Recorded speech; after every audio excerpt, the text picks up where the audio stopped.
Poor girl begs billionaire for a pair of school shoes. Promises to pay him back. His response surprises everyone. Miles left the office building, adjusting his tie for the third time. The fabric felt too tight. Or maybe it was just the choking sensation that always came after meetings. More numbers, more charts, more projections. Another afternoon wasted talking about things that didn't really matter. The Thursday sun beat down on the asphalt. Miles glanced at his watch, 3:30 in the afternoon. He could hail a cab, as he always did, but something made him hesitate. Maybe a walk to the parking garage would be a good idea. Maybe the fresh air would help get that bitter taste out of his mouth. He loosened his tie and started walking. The streets were busy. People rushed past, each lost in their own worlds. Miles knew that feeling well. For years, he had lived like that, alone in the middle of a crowd. His company grew. Profits increased. But he still returned home every night to an empty apartment. He ate dinner alone, watched television alone, slept alone. It was an organized, predictable life. No surprises, no disappointments, nothing. Miles was almost at his car when he heard a small voice behind him. "Mister!" He turned, slightly annoyed. Probably another street vendor or someone asking for money. Miles already had a response ready on the tip of his tongue, but when he turned around, the words died in his throat. A little blonde girl was standing on the sidewalk, about 6 feet away. She must have been about 5 years old, maybe younger. Her golden hair was tied in 2 messy pigtails, and her light blue eyes shone with a mix of hope and fear. Miles looked down. The girl's shoes were destroyed. The white sneakers, which must have been white once, were grey with dirt, with holes on the sides and the sole peeling away. You could see her little toes through the holes. "Yes," he said, more gently than he had intended. The girl took a deep breath, as if gathering all the courage in the world. Her small hands were trembling slightly. "Everyone laughs at me. I just need new shoes for school." She looked down, wiggling her toes inside the old shoes. "My shoe hurts." Miles felt something strange in his chest. When was the last time someone had spoken to him with such sincerity? When was the last time someone had approached him without wanting something in return, money, favors, connections? The girl lifted her small face and looked him straight in the eye. In those blue eyes, Miles saw a determination that few adults possessed. "When I grow up, I'll pay you back." The words came out with such force that a few people on the street turned to look. The girl didn't care. She kept staring at Miles, waiting for an answer. Something very strange happened in Miles's chest at that moment. It was as if a door that had been locked for a long time had creaked open just a crack. A small but real light shone through that opening. He looked around, trying to process what was happening. Across the street was a shoe store. The red sign glowed in the afternoon sun. "What's your name?" he asked. "Mira." "Mira." Miles repeated the name, as if testing how it sounded. "Come with me, Mira." They crossed the street together. Miles couldn't explain why he was doing this. It wasn't part of his routine. It wasn't planned. It made no sense from a financial or logical point of view, but for the first time in years, he didn't want to analyze. He just wanted to do. The shoe store was small and smelled of new leather. The salesman, a middle-aged man with glasses, approached as soon as they entered. "Good afternoon. How can I help you?" "We need a pair of shoes for her," Miles said, pointing to Mira. The girl stood beside him, still a bit shy, but with her eyes shining with expectation. The salesman measured Mira's feet and brought several options. She tried on a pair of black shoes, too serious for a child. Then, a pair of pink sneakers, pretty, but tight. Finally, the salesman brought a pair of white sneakers with pink details on the sides. When Mira put on the third pair, her eyes lit up like 2 stars. "It doesn't hurt," she said, standing up and taking a few small steps around the store. "Look how soft it is." She ran from one side to the other, testing the new shoes. The salesman smiled, Miles smiled, and even other customers in the store smiled, seeing the girl's joy. "This one," Mira said, pointing to her feet. "Please, mister." Miles nodded to the salesman. "Can you bag the old shoes?" "Of course." While the salesman prepared the purchase, Mira approached Miles. "Thank you," she said quietly. "My mum will be so happy." "Your mum?" Yeah, she works really hard, but the money is never enough. She always says that one day she'll buy me new shoes, but Mira shrugged. She gets sad when she says that. Miles felt that strange sensation in his chest again, stronger this time. What's your mother's name? Diane. Miles paid the bill, $45 that meant nothing to him, but everything to this little girl. When they left the store, Mira ran a few feet on the sidewalk, testing out her new shoes. Now no one will laugh at me at school, she shouted, twirling on the sidewalk. Miles watched her, feeling something he hadn't felt in a long time. It was as if the world had suddenly gained color. Mira stopped twirling and came closer to him. Without warning, she gave him a quick, tight hug around his leg. "Thank you, nice man," she said, and then ran off. "Hey," Miles called out, "what's your last name?" But Mira had already turned the corner and disappeared. Miles stood there for a few minutes, looking at the spot where she had vanished. He touched his leg where she had hugged him. He could still feel the small warmth of her arms. When he finally reached his car, Miles couldn't stop thinking about the girl. The way she had said, "When I grow up, I'll pay you back." The determination in those blue eyes, the pure joy when she put on the new shoes.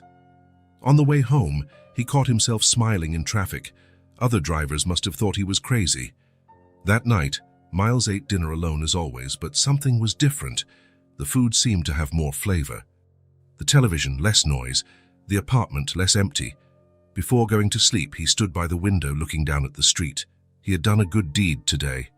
He had truly helped someone. When was the last time he had felt like this? Miles smiled to himself. $45, an insignificant amount for him, had transformed a child's day. There was something comforting in that. For the first time in years, Miles slept with a sense of peace. And for the first time in years, his dreams were not about spreadsheets or meetings. They were about the pure joy in a little girl's eyes when she put on new shoes, and about how doing good can be more rewarding than any closed deal. A week had passed since his encounter with Mira, but Miles couldn't get the girl out of his head.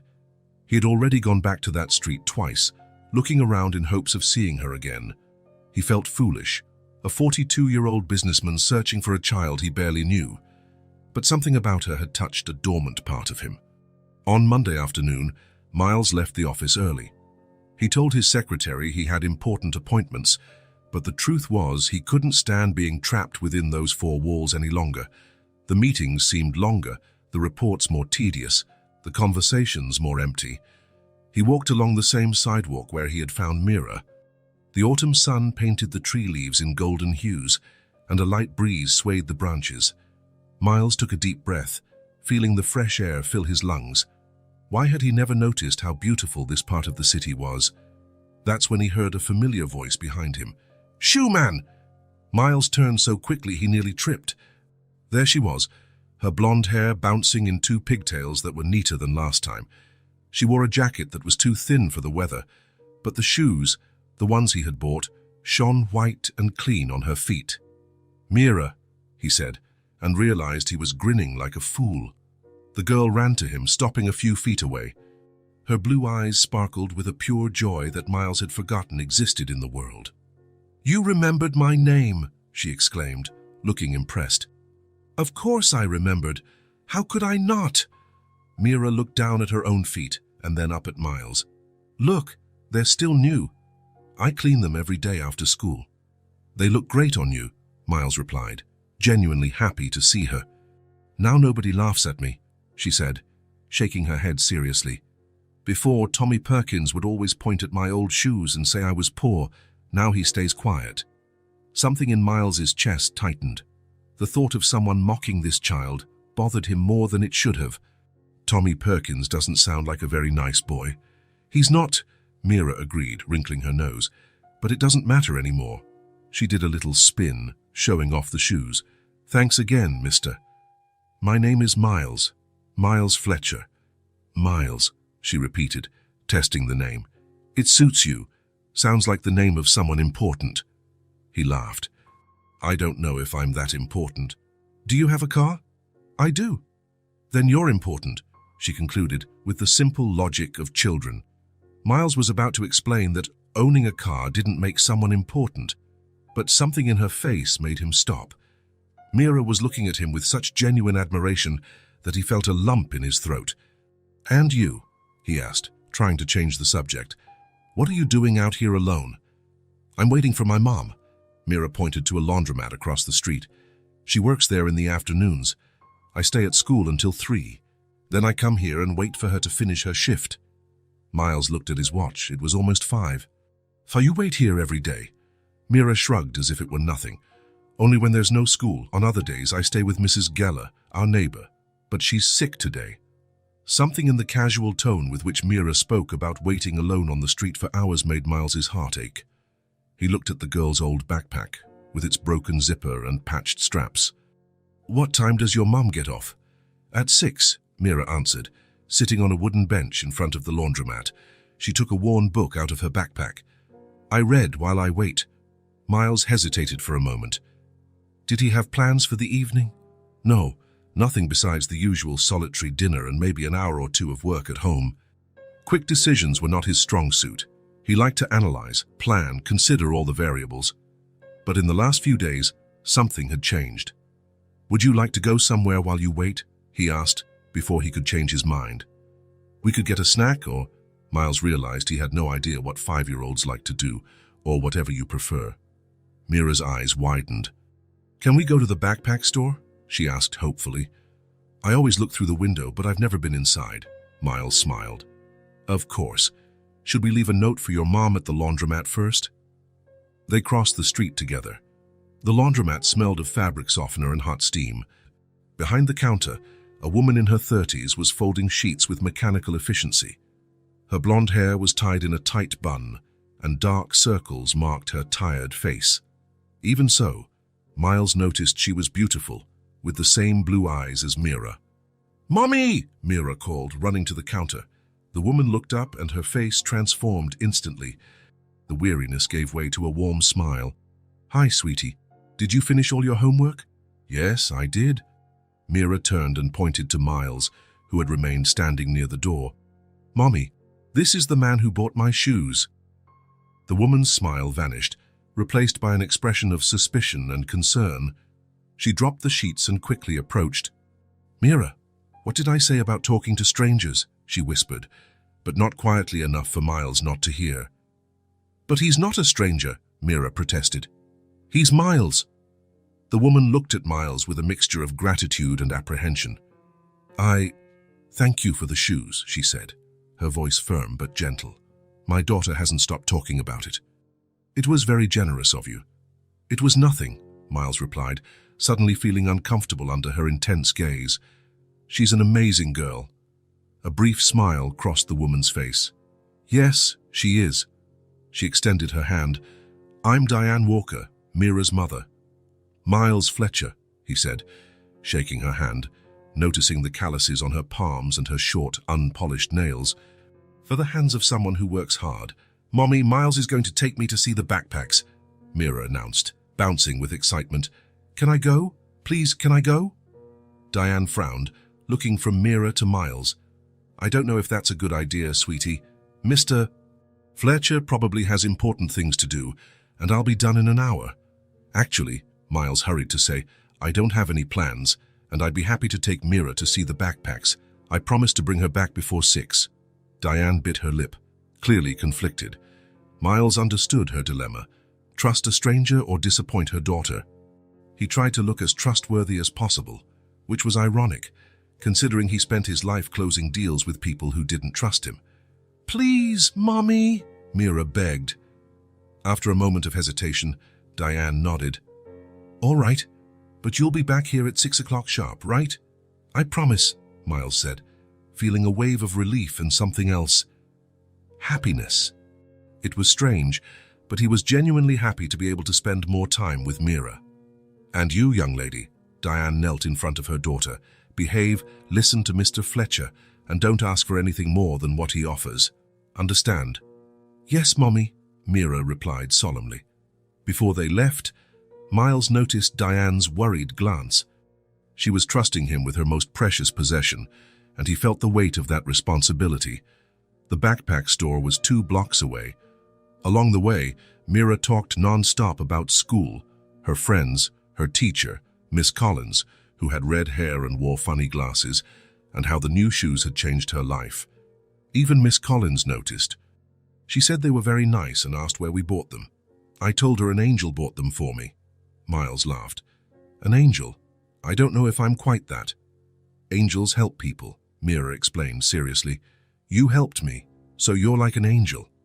The simplicity of her logic left him speechless. The backpack store was small but colorful. Dozens of models covered the walls, in all sizes and colors. Mira's eyes shone as if she were entering an amusement park. Look how many, she exclaimed, spinning slowly to take it all in. The salesman, a young man with piercings in his nose and eyebrow, approached. Can I help you? We're looking for a backpack for her, Miles replied, nodding toward Mira. We have several kids' models over there. The salesman pointed to a section with smaller, more colorful backpacks. Which one do you like, little one? Mira walked slowly among the shelves, touching the backpacks reverently, as if they were made of crystal. She stopped in front of a light blue backpack with silver stars. This one is beautiful, she whispered. Miles approached and picked up the backpack. It was good quality, with sturdy material and reinforced zippers. Want to try it on? Mira nodded, her eyes wide. Miles helped her put the backpack on and adjusted the straps. It seemed to have been made for her. What do you think? He asked, watching the girl's concentrated face. Mira took a few steps, feeling the weight of the empty backpack. Then she turned to the mirror on the wall and stared at her own reflection. A slow smile spread across her face. It's perfect, she said, almost voiceless. Miles didn't need to think twice. We'll take this one. While the salesman bagged the purchase, Mira stood quietly, looking at Miles with an expression he couldn't decipher. What is it? He asked, intrigued. Why are you doing this? She asked, with the direct curiosity of children. Miles thought for a moment. Why was he doing this? He wasn't known for random acts of charity. He wasn't the type of person who cared about strangers, so why did he care so much about this little girl he had met by chance? Because you deserve good things, he finally answered, and because it makes me happy to be able to help you. Mira seemed satisfied with the answer. She took his hand naturally, as if they did this every day. Thank you, Miles. The walk back to the laundromat was quiet. Mira, now calmer, told Miles about her dream. When I grow up, I want to be a doctor, she said, adjusting the new backpack on her shoulders. A doctor? That's amazing. Why? Mira looked at the ground, suddenly serious. My mum has a cough that won't go away. She says it's just from being tired, but I know it's more. I want to be a doctor to take care of her. And for people who don't have money to pay for expensive doctors. Miles felt a pang in his chest. It was surprising how a child so young already understood so much about life's difficulties. I'm sure you'll be an incredible doctor, he said, and realized he truly believed it. When they arrived at the laundromat, it was 5:50. Diane was at the door, looking at her watch anxiously, her face visibly relaxed when she saw them. Mommy, look what I got. Mira ran to her, turning to show off the new backpack. Diane looked at the backpack and then at Miles, a complicated expression crossing her face. It's beautiful, sweetie, she said, stroking her daughter's hair. Then to Miles, you didn't have to do that. I wanted to, he replied simply. Diane seemed to want to say something more, but just nodded. We need to go now, Mira. Thank Mr. Fletcher. Thank you, Miles. Mira hugged his leg, just as she had on the day of the shoes. Miles felt that familiar warmth in his chest. You're welcome, Mira. As he watched the mother and daughter walk away hand in hand, Miles realized he didn't want this to be the end. For the first time in years, he was looking forward to seeing someone again. Diane, he called out before he could think better of it. She stopped and turned around. Yes, I was thinking. Miles hesitated. What was he doing? Mira mentioned she needs a new school uniform. Diane frowned. She said that? Not exactly, but I noticed her coat is getting small, and I thought... Mr. Fletcher, Diane interrupted him gently, I appreciate your generosity, I really do, but I can't accept any more gifts. It's not a gift, Miles hurried to say. It's the loan. Like Mira said, she'll pay me back when she grows up. A small smile appeared at the corner of Diane's lips. She said that, did she? Word for word. Diane shook her head, but the smile remained. You're an interesting person, Miles Fletcher. Is that good or bad?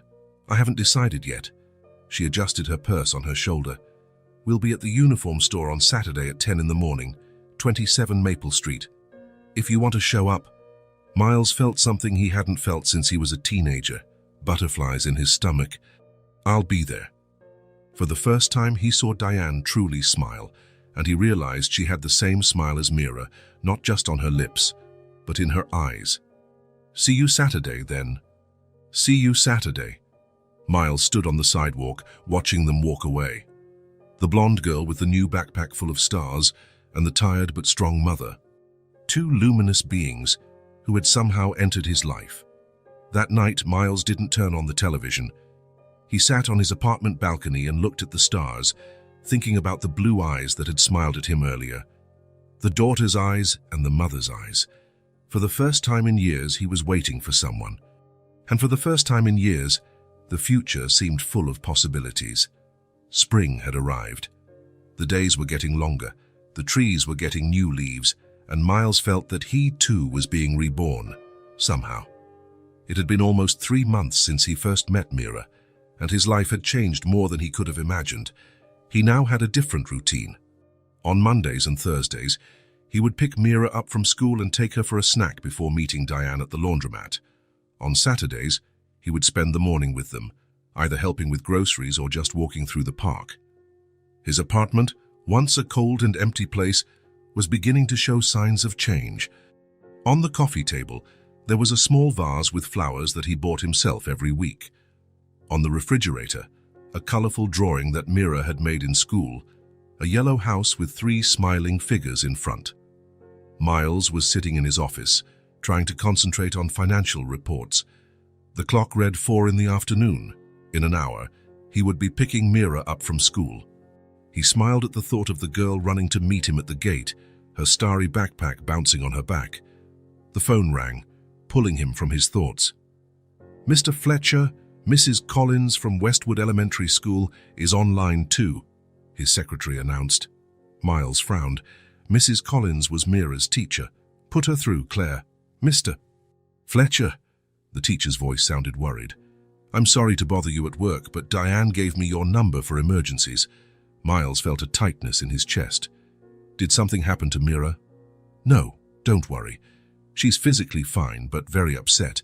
There was an incident in the classroom today. What kind of incident? The teacher hesitated. The children were talking about what their parents do. When it was Mira's turn, Tommy Perkins interrupted her and said some unpleasant things about her not having a father, about her mother being... Well, the words weren't kind. Miles gripped the phone tightly. That Tommy Perkins again. And what happened next? Mira was very quiet for a while. Then, during recess, she punched Tommy in the nose. Despite the seriousness of the situation, Miles had to suppress a smile. Is she in trouble? Technically, yes. We had to put her in detention, and we called her mother.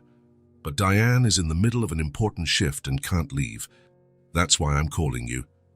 I'm on my way right now, Miles said, already standing up. Thank you for letting me know. He drove to the school with a heavy heart. Although he admired Mira's courage, he knew she must be hurting. The girl was too proud to show weakness, but Miles had learned to read between the lines. Westwood Elementary School was a red brick building with a large playground. Miles parked and walked quickly to the main office. I'm Miles Fletcher, here to pick up Mira Walker. The secretary looked at him curiously. Are you a relative, now, sir? I'm a friend of the family. Mrs. Collins called me. After checking a list, the secretary nodded. She's in room 104 with Mrs. Collins. Miles walked through the empty hallways, the walls decorated with colorful drawings and school projects. He found room 104 and knocked lightly on the ajar door. Mrs. Collins, a young woman with red hair and round glasses, looked up. Mira was sitting in a chair in the corner, head down, her legs dangling without touching the floor. Mr. Fletcher, I'm so glad you came, the teacher said, standing up to greet him. Mira lifted her eyes.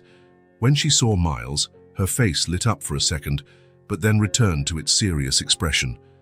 "Hey, kiddo," Miles said, kneeling in front of her. "I heard you had a tough day." Mira shrugged, not answering. "I'll let you two talk, Mrs." Collins said tactfully, leaving the room. When they were alone, Miles pulled over a chair that was too small for him and sat awkwardly beside Mira. "So, you punched Tommy Perkins?" Mira remained silent for a few seconds. Then, in a small voice, "He deserved it." "He probably did. But do you want to tell me what happened?" The girl shook her head, her eyes fixed on the floor. "Mira, you know you can tell me anything, right?" She bit her lip, fighting back tears. "Tommy said my mom is a... She couldn't repeat the word. "And he said you only hang out with us because you feel sorry for us." Miles felt a wave of anger and sadness at the same time. What kind of child said things like that? What kind of parents did that child have? "And you believed him?" he asked softly. Mira looked at him for the first time. "No, but I got angry." "I understand." Miles took her small hand. "But you know, sometimes people say mean things because they're unhappy. Tommy doesn't seem unhappy. He has everything he wants.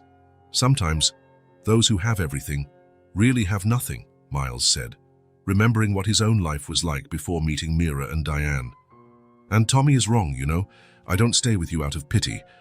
I stay because you are the most amazing people I've ever met." Mira's blue eyes filled with tears. "Really? Cross my heart." She finally smiled, but then quickly became serious again. "Mommy is going to be mad at me." "Probably a little," Miles admitted. "But she'll understand. Just don't make a habit of it, okay? Punching doesn't solve problems. It did with Tommy. He started crying like a baby." Miles tried in, but he couldn't hold back a laugh. "Even so, next time, tell an adult, okay?" Mira nodded, a little reluctantly. "I have something for you," she said suddenly, opening her backpack. "For me." The girl took out a folded piece of paper and handed it to him ceremoniously. "I can't pay you for the shoes, but I made you a present." Miles carefully unfolded the paper. It was a drawing made with colored pencils and markers. 2 stick figures, one tall, in a suit, and a small figure with pigtails and a blue dress. They were holding hands, and a large red heart hovered above them. At the top of the page, in crooked, colorful letters, was written, "Miles and Mira, best friends." "It's beautiful, Mira," he said, feeling a lump in his throat. "Because now you have a friend," she explained, as if it were the most obvious thing in the world. "Everyone needs friends." Miles looked at the drawing for a long moment. How many expensive gifts had he received in his life? Watches, silk ties, rare bottles of wine. Nothing had touched him like this simple piece of paper with a child's drawing. "This is the best gift I've ever received," he said, and he had never said anything so true. Mira smiled, all the sadness of the day forgotten. "Really?"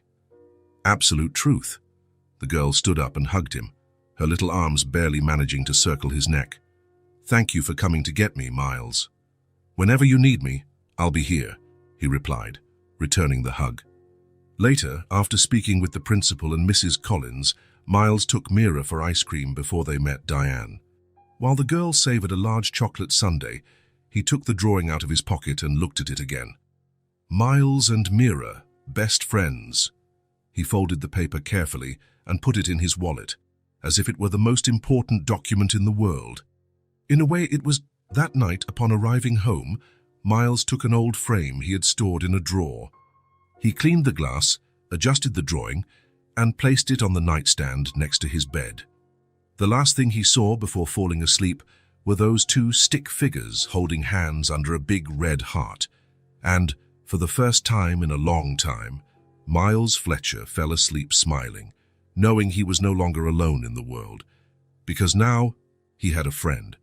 The afternoon sun streamed through the windows of Miles's office, creating golden patterns on the floor. He stared at the computer screen without really seeing the numbers, his thoughts far away. In recent weeks, his life had taken a turn he had never imagined. The phone rang, pulling him from his daydreams. "Mr. Fletcher, your meeting with the investment committee starts in 15 minutes. The voice of Claire, his secretary, came through the intercom. Thanks, Claire. I'll be there in a moment. Miles adjusted his tie and gathered his notes, but before he could stand up, his cell phone buzzed. It was a message from Mira, sent from Diane's phone. Are you coming today? I have a surprise. An involuntary smile crossed his face as he replied, Of course, I'll be at the park at 5. The meeting dragged on for 2 hours, but Miles barely noticed. Part of his mind remained fixed on the message, wondering what the surprise could be.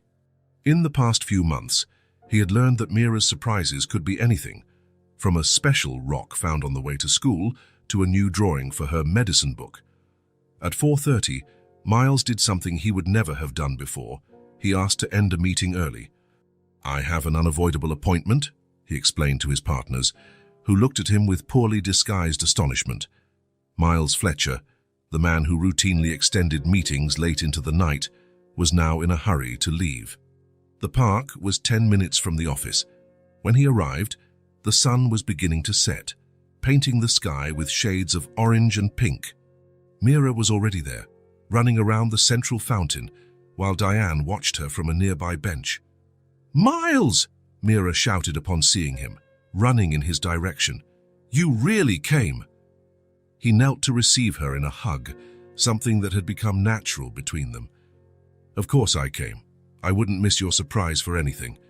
Diane approached with a calm smile.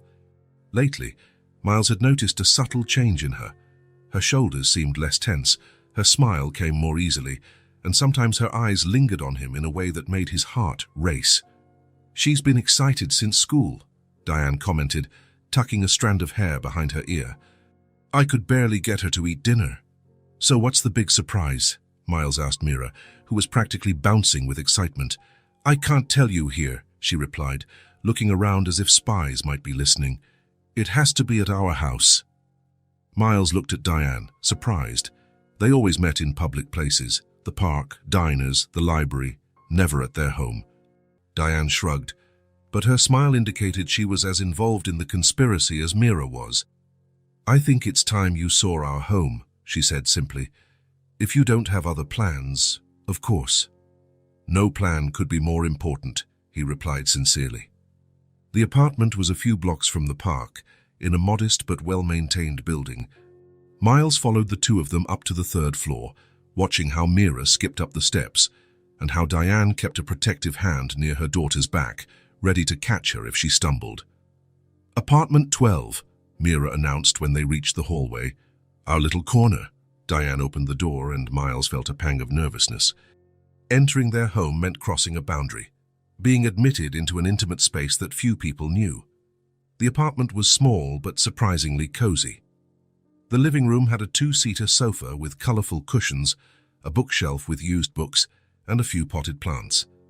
On the wall, photos of Mira at different ages, a baby, a toddler on her first day of school. It's not much, Diane said, a touch of insecurity in her voice. But it's ours. It's perfect, Miles replied, and it truly was. Every corner of the apartment told a story, radiated warmth and care. Compared to his own minimalist and impersonal apartment, this place was overflowing with life. Now for the surprise, Mira announced, running to the kitchen. Miles followed Diane in, where a small table was already set for 3. There was a simple dish of pasta with sauce and a green salad. Mira insisted on preparing dinner, Diane explained quietly. I just helped with the stove, of course. I made the pasta, Mira declared proudly. And the surprise is that you're having dinner here with us today. Miles felt something warm expand in his chest. A dinner, something so simple, so common for most people, but for him, it represented so much more. It wasn't a business dinner, not a casual meeting. It was a family inviting him to be part of their most intimate routine. This is the best surprise I could have received, he said, and the sincerity in his voice made Diane look at him with a new expression. The dinner was simple, but Miles couldn't remember the last time a meal had been so delicious. Mira dominated the conversation, telling them about her day at school, about how Tommy Perkins had gotten detention for pulling a girl's hair, and about how Miss Collins had praised her drawing of the digestive system. And you, how was your day? Diane asked Miles when Mira finally paused to eat. The question caught him by surprise. When was the last time someone had genuinely been interested in his day? It was good, he replied, realizing how generic it sounded. I had a meeting about a new project, nothing too exciting. You look tired, Diane observed, her eyes assessing him carefully. You work too much. Probably, Miles admitted. But lately I've been trying to balance things better. Because of us? Mira asked, her mouth still full of pasta. Mira, don't talk with your mouth full, Diane gently chided. Miles smiled. Yes, because of you, he replied, and saw how Mira's eyes lit up. After dinner, Mira insisted on showing Miles her room. It was a small space with a single bed, shelves with a few library books, and a desk where she drew and studied. On the wall hung the school uniform Miles had bought for her, carefully ironed and on a hanger. Do you like my room? She asked, anxious for approval. It's wonderful, Miles answered honestly. Very organized. Mommy says doctors need to be organized. When they returned to the living room, Diane was on the small balcony, looking at the night sky. Mira, tired after all the excitement, yawned deeply. I think it's time for someone to go to bed, Diane said, coming back inside. But it's still early. Mira automatically protested, though her eyes were already heavy. It's almost 9, and you have school tomorrow, Diane replied firmly but kindly. Go brush your teeth. I'll be there in a minute. Reluctantly, Mira obeyed, but not before giving Miles a tight hug. Will you be here when I wake up? She asked, looking at him with hope. The question caught Miles off guard. He looked at Diane, uncertain. No, sweetie, Diane answered for him. Miles has his own home to sleep in, but maybe he'll come back for dinner another day. Promise? Mira asked Miles. I promise, he replied, feeling the weight and comfort of that promise. When Mira finally went to her room, Diane offered Miles a cup of coffee. They sat on the small balcony, watching the city lights and feeling the night breeze. She adores you, you know, Diane said after a few moments of comfortable silence. The feeling is mutual, Miles replied, looking at the cup in his hands. She's incredible. You've done an incredible job raising her. Diane looked at him, her eyes reflecting the city lights. It wasn't easy, she admitted. It still isn't, but every sacrifice is worth it when I see her smile. You never talk about her father, Miles commented, and immediately regretted it. Sorry, it's none of my business. No, it's okay, Diane said, surprising him. There's not much to tell. He wasn't ready to be a father. He left before she was even born. Miles felt a wave of anger toward this unknown man who had abandoned 2 such extraordinary people. He doesn't know what he lost, he said with conviction. Diane smiled, a sad but resigned smile. For a long time I was angry, then I just accepted it. It's me and Mira against the world. She paused, looking directly at him. Or at least it was until you showed up. Miles's heart sped up. Diane, She gently raised her hand, interrupting him. We don't need to define this, whatever it is. I just wanted you to know that. She took a deep breath, as if gathering courage. Thank you. You've brought more than just things. You've brought her peace. Miles felt a lump in his throat. What do you mean? Before you came along, Mira always felt different from the other kids, incomplete, somehow. Diane looked into the apartment, toward her daughter's room. Since you came into our lives, she has more confidence, she smiles more, she feels normal.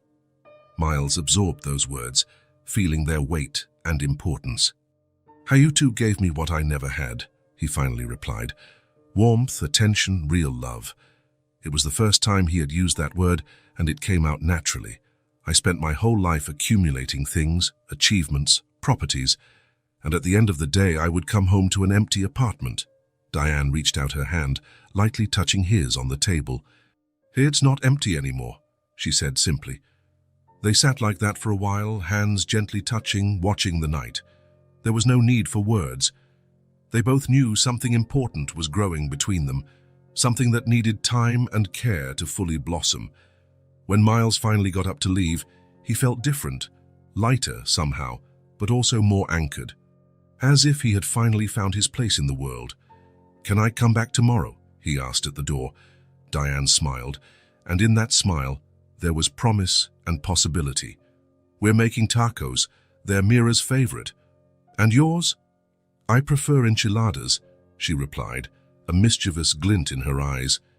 "But tacos are a good compromise." "Then tacos it is," Miles said, returning the smile.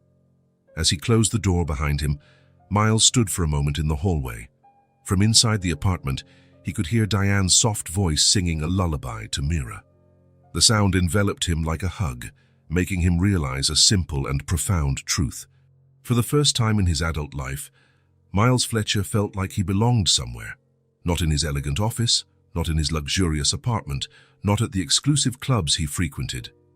He belonged in this small, third-floor apartment where a little girl dreamed of being a doctor and a woman faced the world with courage and grace. He belonged to this makeshift family that had somehow found room for him in their hearts. And as he walked to his car, Miles knew he would do anything to protect and nurture this new sense of belonging, this new chance at having a family, with care, with respect, with love. The night was cold when Miles left Diane and Mira's apartment. A light drizzle was beginning to fall, turning the city lights into colorful blurs through the windshield. He drove slowly, in no hurry to get home. On the radio, a soft song filled the silence, but Miles barely heard it. His mind was filled with images from the evening.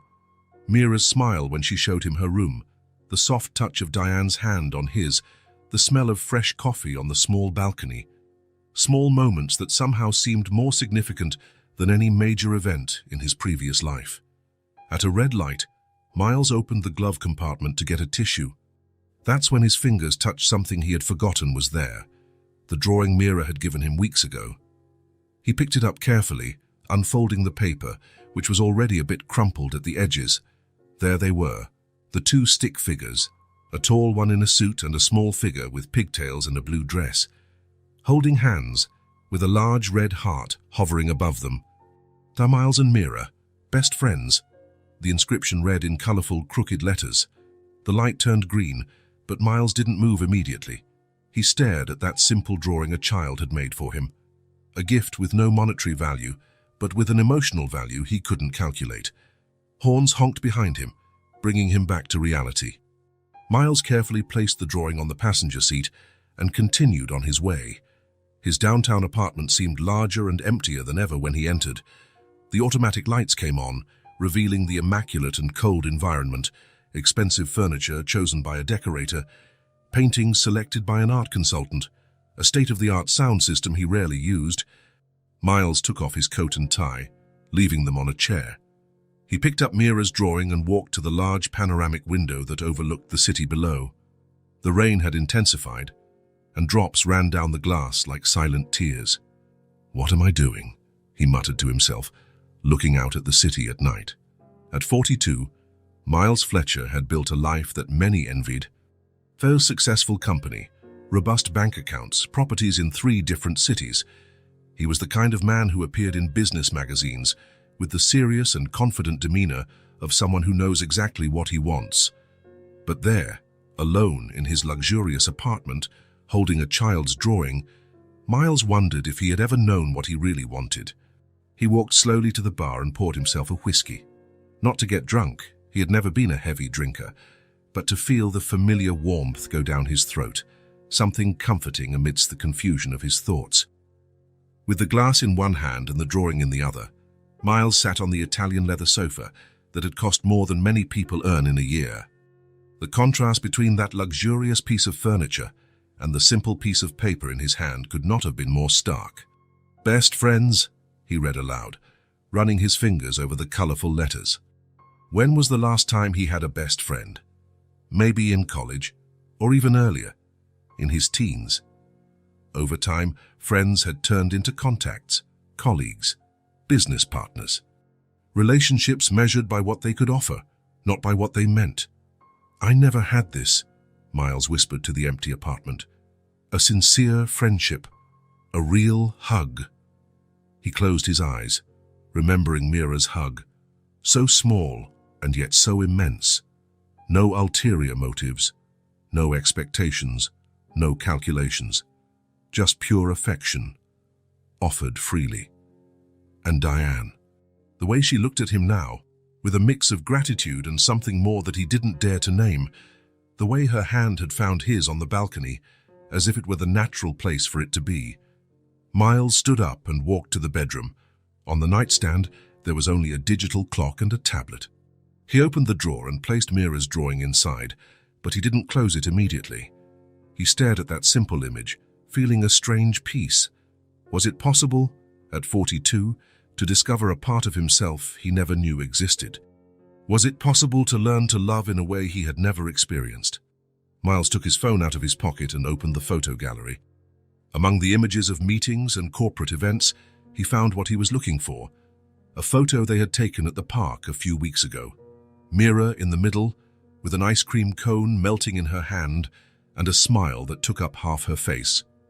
Diane on the right, her blonde hair shining in the sun, a shy but genuine smile on her lips. And himself on the left, looking more relaxed than in any other photo he had. They looked like a family. The realization hit him with unexpected force. The longing he felt wasn't for comfort, luxury, or status. The longing was for them, for Mira and her contagious enthusiasm, for Diane and her quiet strength. Miles lay down on the king-size bed he had occupied alone for so many years. The silent apartment around him now seemed like a mausoleum rather than a home. He had built a fortress of solitude with bricks of professional success and mortar of ambition. But now something had changed inside him. A door that had been locked for decades had been opened by a small key. The smile of a child, the kindness of a single mother, the simplicity of a shared dinner at a table that was too small. For the first time in a long time, Miles fell asleep thinking not of contracts or meetings, but of laughter and hugs, of tacos for dinner tomorrow, of a girl who dreamed of being a doctor, and a woman who created a home out of nothing. He was changing. The man who would wake up the next morning would not be exactly the same as the one who had fallen asleep. Little by little, day by day, Miles Fletcher was transforming, and surprisingly, he liked it. In the darkness of the room, illuminated only by the distant glow of the city outside, Miles smiled. The drawing in the drawer, the two stick figures holding hands, was more than a child's gift. It was a promise, a possibility, a future he had never considered, but which now seemed the only one that made sense. Tomorrow would be another day. There would be tacos, laughter, maybe another touch of hands, small moments that together were building something big, something real, something that was finally worth it. The days turned into weeks, and the weeks into months. Almost without realizing it, Miles had created a new routine. Mondays and Thursdays were sacred, days when he picked up Mira from school and took her for a snack before meeting Diane. Saturdays were for spending the whole morning with them, shopping, visiting the park, or simply watching a children's movie on their small living room TV. And then, without any formal announcement, Tuesdays and Fridays also became visiting days.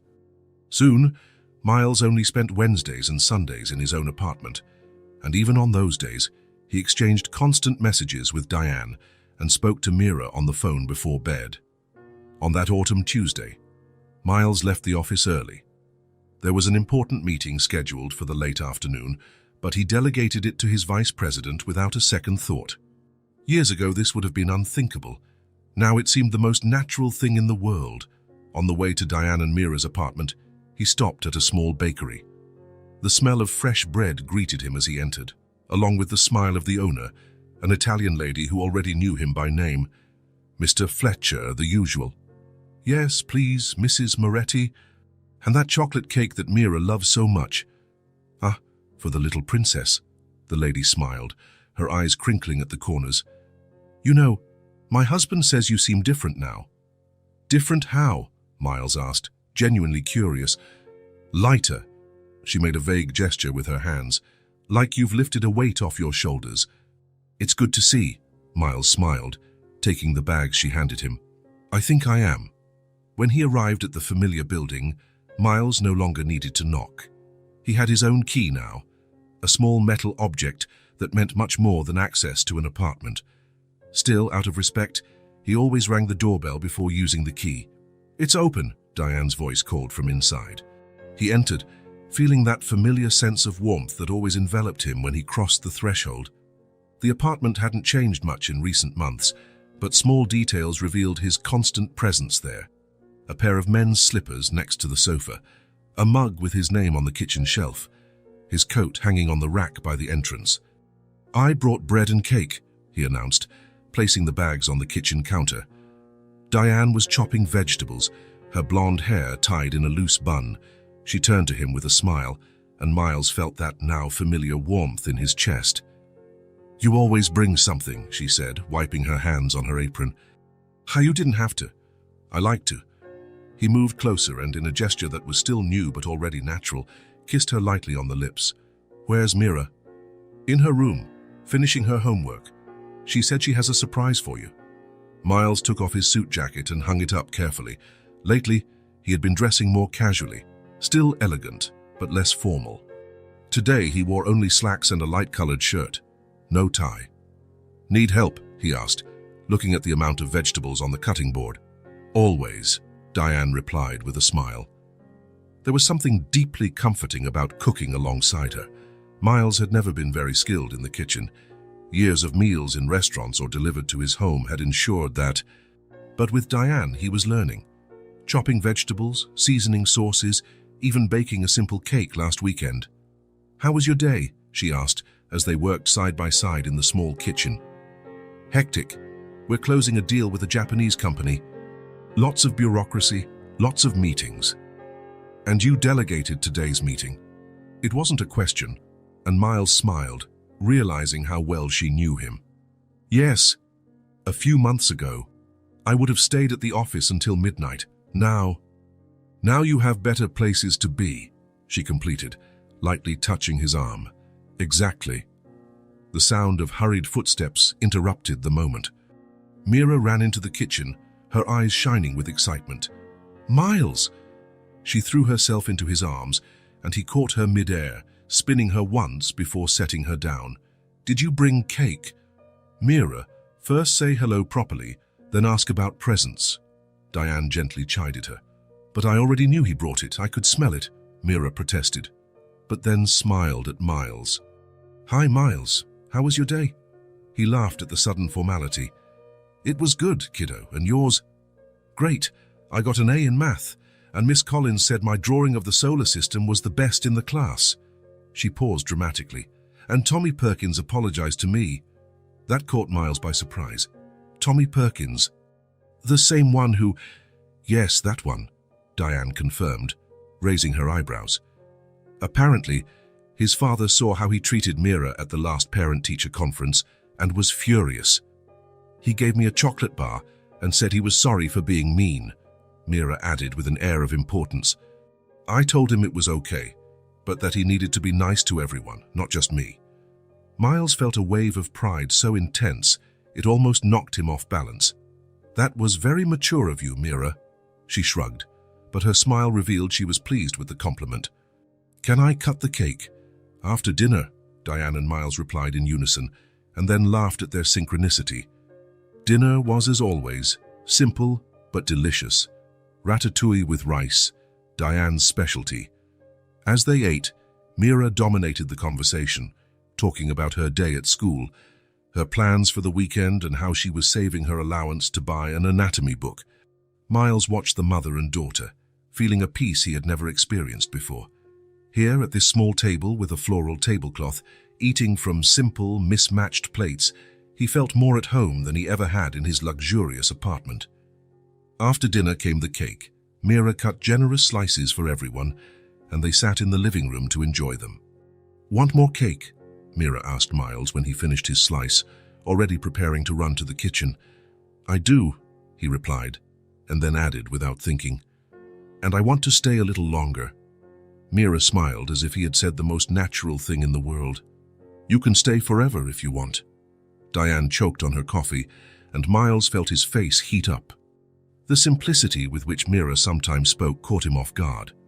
"Mira, go brush your teeth. It's getting late," Diane said, clearly trying to change the subject. "But it's still early. It's almost 9 o'clock, and you have school tomorrow." With an exaggerated sigh, Mira got up, but not before giving Miles a hug. "Good night. Will you be here when I wake up?" The question, so simple and direct, touched something deep within him. "Not this time, kiddo. But I'll be here for dinner tomorrow. Promise." "I promise." When Mira finally went to her room, Miles and Diane were left alone in the living room. A comfortable silence settled between them, the kind of silence that only exists between people who are completely at ease with each other. "She adores you," Diane said finally, leaning back on the sofa. "The feeling is mutual." Miles smiled, reaching for her hand. "You two changed my life, you know?" Diane gently squeezed his fingers. "You changed ours too." Miles looked around the room, taking in the details he had grown to love. The handmade curtains, the colorful cushions, the plants in the windows. His eyes landed on a photo on the bookshelf that he had never noticed before. It was partially hidden behind a vase, as if it had been placed there long ago and then forgotten. "What's that photo?" he asked, pointing. Diane followed his gaze and smiled. "Oh, that's an old picture. Let me get it." She stood up and went to the bookshelf, carefully removing the dusty frame. When she returned to the sofa, she handed it to Miles. The photo showed two young women, probably in their early 20s, hugging and smiling for the camera. Both wore jeans and t-shirts, with their hair loose in the wind. Behind them, what looked like a university campus could be seen. "This is my mum," Diane said, pointing to the blonde woman on the left. "And this was her best friend in college. They were inseparable, from what my mum told me." Miles looked more closely at the other woman in the photo. She had dark hair and light eyes, a wide smile that seemed to light up her whole face. There was something familiar about her, something that... And then he realized. The shock left him momentarily speechless. "This one," he began, his voice failing slightly. "This is my mother." It was Diane's turn to be shocked. "What? Elizabeth Fletcher?" "That was my mum's friend's name." Miles nodded, still staring at the photo. "Elizabeth Fletcher, my mother." They looked at each other, both processing the unbelievable coincidence. "But how?" Diane began, unable to complete the question. "I don't know." Miles shook his head, looking at the photo again. "My mother never mentioned a special friend from college. She rarely talked about the past." "Mine either." Diane took the photo, looking at it with new eyes. "She passed away when I was 16. Cancer." "I'm so sorry." Miles placed his hand over hers. "Mine passed away 5 years ago. A heart attack." They were silent for a moment, absorbing the strange connection they had just discovered. "Miles?" Mira's voice surprised them. She was standing at her bedroom door, wearing teddy bear pajamas. "Are you crying?" Only then did Miles realize there were tears in his eyes. He quickly wiped them away. "No, kiddo. I just got emotional about a discovery." Mira came closer, curious, looking at the photo in Diane's hands. "Who are they?" "This is my mom, your grandmother you never met," Diane explained, pointing. "And this, unbelievably, is Miles's mom." Mira's eyes widened. "Your mom and Miles's mom." She looked from one to the other, processing the information. Then, a slow smile spread across her face. "That's so cool. They were friends. Now we're friends too." The simplicity of the observation made Miles laugh. A light and genuine laugh, the kind he hadn't had in a long time. "Yes, I guess so. It's a small world. Indeed." "It's not a coincidence," Mira declared with the absolute certainty that only children possess. "It's destiny." Diane and Miles exchanged glances, and he saw in her eyes the same emotion he felt. "Maybe you're right, kiddo," he said softly. After Mira finally went to sleep, Miles and Diane stayed up late, trying to find out more about their mother's friendship. They found some old letters in a box that Diane kept, confirming that Elizabeth and Catherine had been best friends in college, but had lost touch when they moved to different cities after graduation. "It's like they started something that we were destined to continue," Diane said, leafing through the letters yellowed with time. Miles nodded thoughtfully. The past meeting the present? When they finally prepared to sleep, Miles realized he didn't want to leave. Not tonight. Not after this discovery that seemed to seal the bond between them even further. "Stay," Diane said, as if reading his thoughts. "Just for the night. Mira will be happy to see you at breakfast." And so, for the first time, Miles spent the night in the small apartment. The sofa was uncomfortable for his tall frame, but he didn't mind. He fell asleep listening to the soft sounds of the house, the ticking of the clock on the wall, the low hum of the refrigerator, the rhythmic breathing of Diane and Mira in the nearby rooms. There, among simple dishes and gentle voices, between the rediscovered past and the welcoming present, Miles Fletcher finally felt at home. Not in a place, but in a feeling. The feeling of belonging, of being loved, of finally being where he was meant to be. It was a winter Thursday when Miles realized something was wrong. He had arranged to pick Mira up from school, as he did twice a week, but when he arrived at the gate, the girl wasn't waiting in her usual spot. Worried, he looked for Miss Collins. "Mr. Fletcher, Mira left early today," the teacher explained, adjusting her glasses. "The coordinator got a call from their neighbor, Mrs. Geller. It seems her mother wasn't feeling well." Miles's heart raced. "Thank you," he said quickly, already turning to leave. He drove to the apartment in record time, ignoring speed limits he normally respected. The familiar building had never seemed so far away. When he finally parked, he ran to the third floor without waiting for the elevator. He knocked on the door, but there was no answer. He used his key, entering hastily. "Diane, Mira." "We're in here." Mira's small voice came from the bedroom. Miles found Diane lying in bed, with Mira sitting beside her, holding a glass of water with excessive care not to spill it.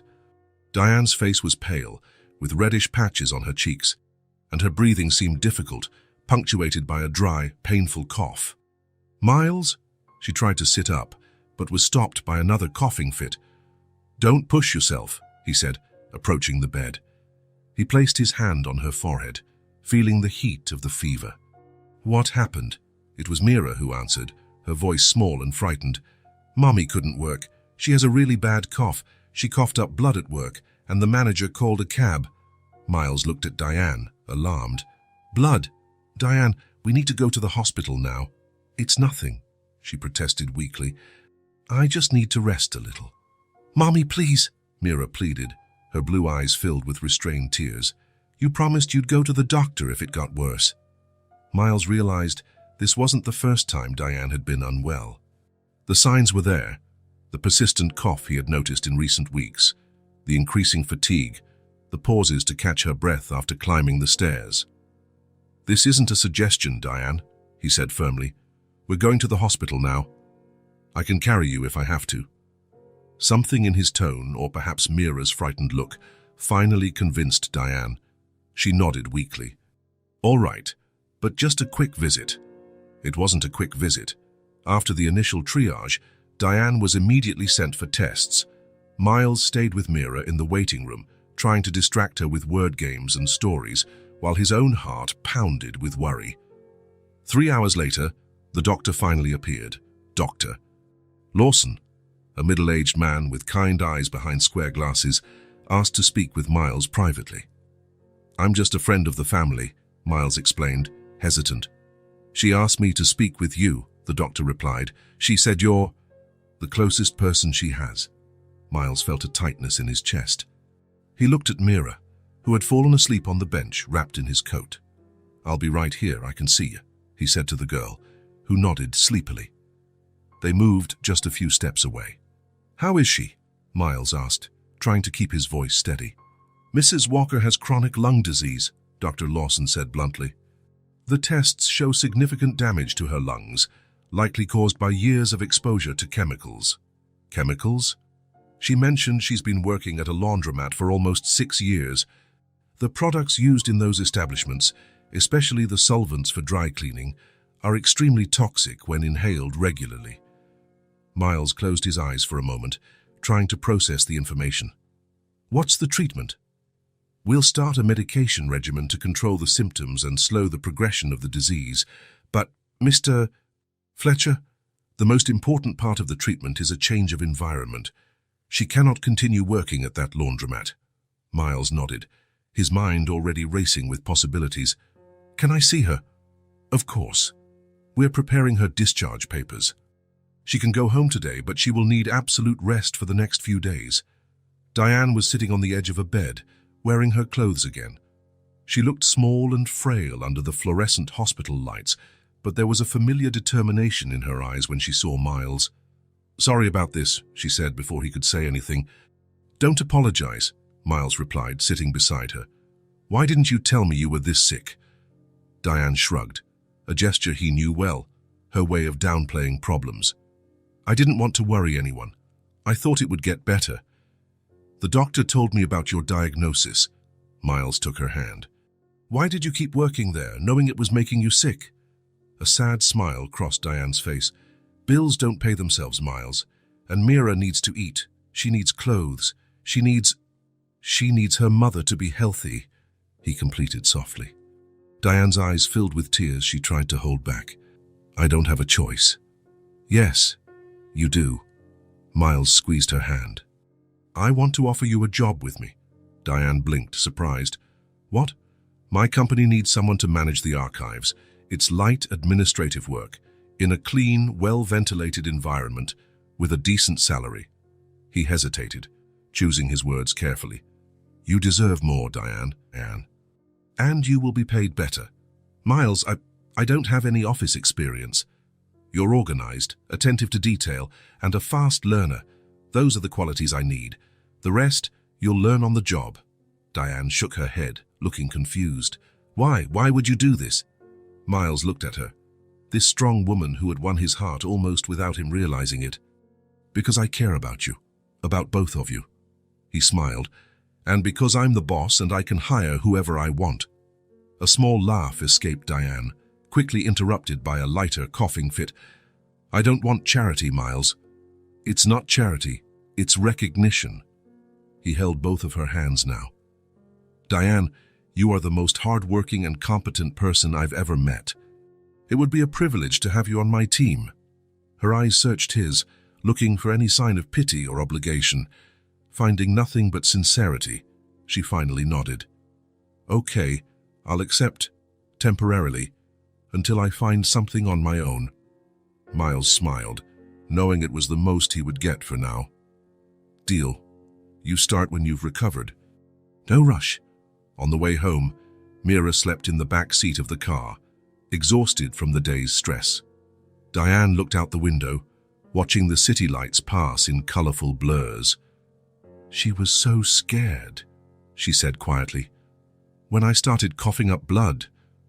Her voice broke.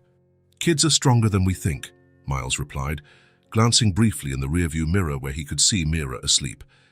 "And now she knows you're going to be okay." "Am I?" Diane asked, a rare vulnerability in her voice. "You are." Miles reached out and held her hand. "I promise." The following weeks were full of adjustments. Diane spent the first few days on absolute rest, following the doctor's orders to the letter, more for Mira's sake than her own. Miles rearranged his schedule to be present as much as possible, bringing meals, helping with chores, and taking Mira to and from school. Claire, his secretary, raised her eyebrows when he announced Diane's hiring but asked no questions. She just smiled and said, "I'll get everything ready for when she can start." A month later, Diane entered the building of Miles's company for the first time. She wore a simple but elegant outfit they had bought together, grey slacks and a light blue blouse. Her blonde hair was tied in a neat bun, and there was a nervousness in her eyes that Miles found adorable. "Relax," he said quietly as they rode the elevator. "You'll do great." And she did. To no one's surprise, except perhaps Diane's own, she had a natural talent for organization and efficiency. Within a few days, she had already created a better system for the archives, identifying important documents that were poorly stored and proposing improvements to the processes. "Your girlfriend is a real find," Miles's vice president commented after a week. "We should have hired her years ago." Miles didn't correct the term girlfriend. In a way, that's what Diane had become, although they had never formally defined their relationship. There was mutual respect, an affection that grew every day, and moments of intimacy that didn't need labels. Best of all was seeing the transformation in Mira. With her mother working regular hours in a safe environment, the girl seemed to have shed an invisible weight from her shoulders. She studied more peacefully, laughed more, slept better. And she loved to visit her mum's office occasionally, sitting in an extra chair with her books and drawings, watching with admiration how Diane was respected by everyone. "Your mum is very good at what she does," Miles commented on one of these visits, while taking Mira for a hot chocolate in the building's cafeteria. "I know," Mira replied proudly. "She's always been good at everything. She just needed a chance." The child's simple wisdom often surprised him. Sundays became special days. Miles, who used to spend his weekends alone in his apartment or at empty social engagements, now had a ritual, lunch with Diane and Mira. Sometimes they cooked together, other times they ordered food, but they were always moments of genuine connection. On one of these Sundays, while they were washing dishes together after lunch, Mira had gone to play with a friend from the building. Diane looked at Miles with a thoughtful expression. "Do you know what Mira told me last night?" "What?" "That it's like you've always been a part of this place." Diane smiled, passing him a wet plate to dry. "And you know, I think she's right." Miles felt a familiar warmth spread through his chest. "Maybe because this is where I'm myself." Diane stopped what she was doing and turned to him. "And who are you, Miles Fletcher?"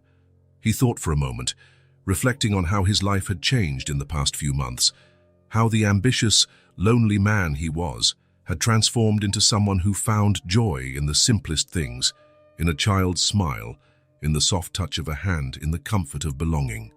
"Someone who finally understands what really matters," he replied, putting down the dish towel and gently touching her face. "Someone who doesn't have to pretend anymore." The kiss they shared was different from the previous ones, deeper, more meaningful. A silent promise that whatever lay ahead, they would face it together. That night, as Miles prepared to return to his apartment, Mira asked the question she always asked. "Will you be here when I wake up?" Before he could answer, Diane intervened. "Why don't you stay, Miles? Not just today, every day." The words hung in the air, laden with meaning. Miles looked from Diane to Mira, seeing hope in both of their eyes. "Are you sure?" he asked, his heart racing. "Absolutely," Diane replied, and Mira nodded emphatically. 2 weeks later, Miles's luxurious apartment was for sale. His personal belongings, surprisingly few for someone who had lived there for so long, had been moved to the small third-floor apartment, which now seemed fuller, more complete. Diane's cough had significantly subsided with the treatment and change of environment. Her face had regained its color, and there was a renewed energy in her movements. At work, she had already been promoted to administrative assistant with an even better salary. As for Mira, she remained determined to become a doctor one day, more inspired than ever after her mother's experience. "I'm going to study lung diseases," she declared one night during dinner, "so no one else gets sick like Mommy did." Miles and Diane exchanged looks, both feeling the same pride. Life wasn't perfect. There were difficult days, when Diane's illness left her more tired, or when financial worries still arose. But there was a fundamental difference. Now they faced everything together, as a family. A family that had formed by chance, by destiny, or perhaps by the connection between two young women in an old photograph, two friends who, without knowing it, had paved the way for their children to meet decades later. On a Sunday afternoon, as he watched Diane and Mira setting the table for lunch, Miles thought about how his life had changed, about the lonely businessman he was and the fulfilled man he had become. "What are you thinking about?" Diane asked, noticing his distant gaze. Miles smiled. "About how you two saved me." "Us?" Diane seemed surprised. "You're the one who saved us, Miles." He shook his head, moving closer to hug her. "No. You gave me much more than I could ever repay. You gave me a home."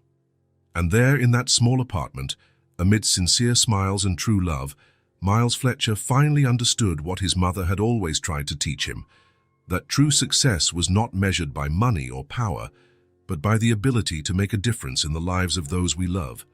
And by that standard, he had never been more successful. Spring had come again, bringing flowers to the city's gardens and a warm breeze that announced longer days. A full year had passed since Miles had bought a pair of shoes for a girl he barely knew, a year of transformations, of discoveries, of a love that had grown naturally, like a plant that finally finds the right soil. The third-floor apartment no longer seemed so small.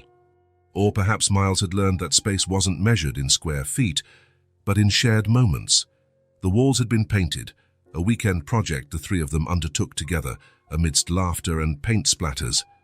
The kitchen got new shelves, built by Miles with Mira's technical supervision. The old sofa had been replaced by a more comfortable one, large enough to accommodate 3 people on movie nights. Small changes, big meanings. On that Saturday afternoon, Miles was home alone, preparing dinner while Diane attended a meeting at Mira's school, something about a special science project for which the girl had been selected. He smiled, thinking about how excited Mira had been, talking non-stop about cells and microscopes all week. The sound of the door opening interrupted his thoughts. "Miles!" Mira's voice filled the apartment even before he could see her radiant little face appear in the kitchen. "Guess what?" Let me think." Miles feigned concentration, wiping his hands on the apron he was wearing. "You won a Nobel Prize." "Almost," Mira laughed, tossing her backpack on the sofa and running to him. "My project was chosen for the state science fair." "Wow, that's incredible." Miles bent down to receive the girl's enthusiastic hug. "I knew you could do it." Diane entered right behind, looking equally proud, though a bit more restrained. "Miss Collins said it's the first time in 5 years that a first grader has been selected," she explained, hanging up her coat. "Our little genius." Mira blushed slightly, but her smile didn't fade. "I'm not a genius, I just really like science." "And you worked very hard," Miles added, stroking the girl's blonde hair. "This calls for a celebration. How about ice cream after dinner?" "Yes," Mira jumped up excitedly, before remembering something important. "But first, I want to show you something." She ran to her backpack and took out a notebook carefully covered in shiny blue paper. Miles recognized the material. They had bought it together last month when Mira decided she needed a special notebook just for medical notes. "Come see," she called, sitting at the living room table. Miles and Diane exchanged complicit smiles before joining the girl. Mira opened the notebook with almost reverential care, revealing pages filled with colorful drawings and notes in her childish yet neat handwriting. "This is the heart," she explained, pointing to a surprisingly detailed drawing for a 6-year-old. "It has 4 main parts. The dirty blood comes in here, and the clean blood goes out here." Miles watched with genuine interest as Mira turned the pages, showing drawings of lungs, bones, cells, and even a brain colored with different shades for the parts that control different things. Each drawing was accompanied by small notes, some clearly inspired by the books they had read together, others the fruit of Mira's creative imagination. "This is impressive, kiddo," he said when she finally closed the notebook. "You're going to be an incredible doctor." Mira's eyes shone with the absolute certainty that only children possess. "When I become a doctor, you'll be my first patient," she declared solemnly. "Me?" Miles feigned concern. "What if I'm not sick?" "Everyone needs a checkup," Mira replied, using a term she had obviously learned recently. "I'll listen to your heart and take your blood pressure and give you vitamins." Miles and Diane laughed at the seriousness with which she planned her future. "It will be an honor to be your first patient, Doctor Walker," Miles said, giving a small bow that drew more laughter from Mira. "And Mommy will be the second," the girl added, hugging Diane. "I can't wait," Diane replied, kissing the top of her daughter's head. After dinner and the promised ice cream, Diane went to take a shower, leaving Miles and Mira alone in the living room. The girl had snuggled up next to him on the sofa, leafing through her precious science notebook again.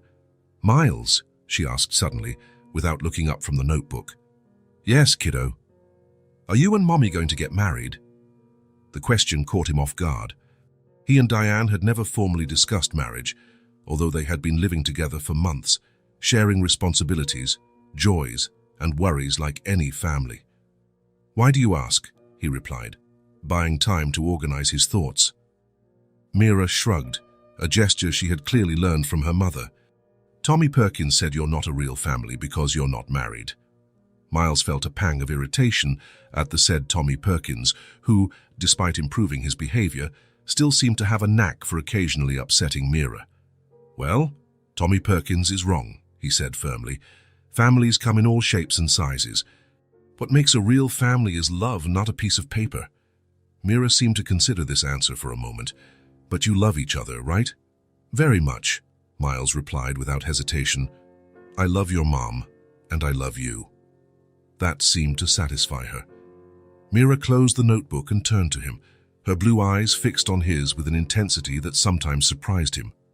Did you know you're my best friend? The simplicity of the declaration hit Miles with unexpected force. In his entire adult life, surrounded by partners, colleagues, and acquaintances, he had never experienced the purity of the friendship that this little girl offered him. Am I? He asked, his voice slightly hoarse. Of course you are, Mira replied, as if it were obvious. For you play with me, you help me with my homework, you tell me stories, and you never ever lie to me. She paused. And you make mommy smile. That's what best friends do. Mira leaned in and hugged him tightly, her thin little arms wrapping around his neck with surprising strength. You're my best friend, she repeated, her face buried in his shoulder. Miles felt his eyes well up. He hugged her back, breathing in the scent of baby shampoo and the indefinable essence of innocence that was uniquely hers. And you're my best friend, he replied, his voice thick with emotion. When Diane returned to the living room, she found them still hugging, Miles with his eyes closed, an expression of absolute peace on his face. She smiled, silently observing the scene for a moment before joining them on the sofa. Group hug? She asked with a smile. Mira pulled back just enough to extend an arm and include her mother in the hug. The three of them stayed like that for a while, connected, complete. Later, after Mira had fallen asleep, Miles paused in the living room to contemplate the small changes that truly made this place a home. On the wall, lovingly framed, was the old drawing Mira had made months ago, two stick figures holding hands under a large red heart. On the bookshelf, holding a place of honor, was the photo of the two young mothers embracing, smiling for the camera, unaware that their children would meet decades later. What are you thinking about? Diane asked, hugging him from behind. Miles smiled, covering her hands with his. About how lucky we are. We are, aren't we? She rested her head on his shoulder. Who would have thought a pair of shoes would change our lives? Miles turned to face her, gently touching her face. It wasn't the shoes, it was Mira. It was you. It was destiny, maybe. Diane smiled, that smile that still made his heart race. Destiny, I like that. Now, there was another family in that house. Not the family any of them had planned or expected, but the family they needed to be. And a home that had welcomed three hearts, teaching them to beat in the same rhythm, in the same harmony, in the same song of love. If this story touched your heart, subscribe to the channel and turn on notifications so you don't miss the next ones. Leave a like because it helps this story get recommended to more people. See you in the next story.